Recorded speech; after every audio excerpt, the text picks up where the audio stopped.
হসপিটালে ডক্টররা না যান, তাহলে রোগীদের সেবা কে করবে?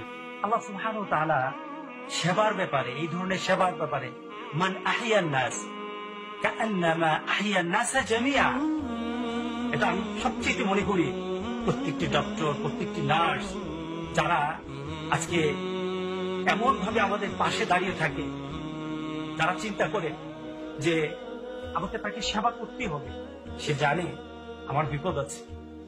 আল্লাহ সুবহানাহু ওয়া তাআলা তার জন্য এত পুরস্কার রেখেছেন। আমি আপনাদের জন্য একটা কথা বলি, আপনাকে তো মরতে হবে। আপনি কি মৃত্যুর ব্যাপারে নিশ্চিত যে এখানে হলো আপনার মৃত্যু? না। তবে আপনার জন্য কত বড় ফল রয়ে গেছে যদি আপনি সেবায় নেমে যান। আল্লাহ সুবহানাহু ওয়া তাআলা বলেন, মান আহইয়ান নাস কাআন্নামা আহইয়ান নাস জামিআ। একটা ব্যক্তিকে সেবা দিলেন, সুস্থ হয়ে গেল।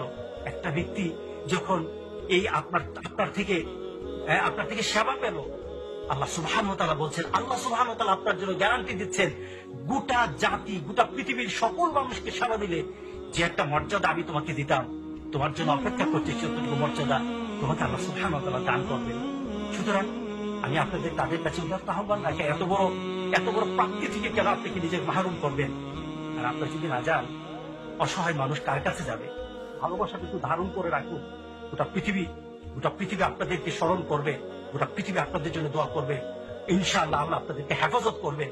ইনশাআল্লাহ আপনি মনে করবেন এখানেই গেলে আপনার সমস্যা, আপনার যেখানে যাবেন সমস্যা যদি আপনার জন্য থাকে, আপনি যদি মুসলমান হন, সমস্যা আপনাকে মেনে নিতে হবে। আল্লাহ সমস্যা যদি আপনার জন্য রেখেই রাখেন, যেখানে থাকবেন সেখানে সমস্যা হবে। তো আমি সবার কিন্তু দত্ত আহ্বান জানি, আপনাদের এই প্রাপ্তি থেকে আপনার যেন মাহরুম না হন।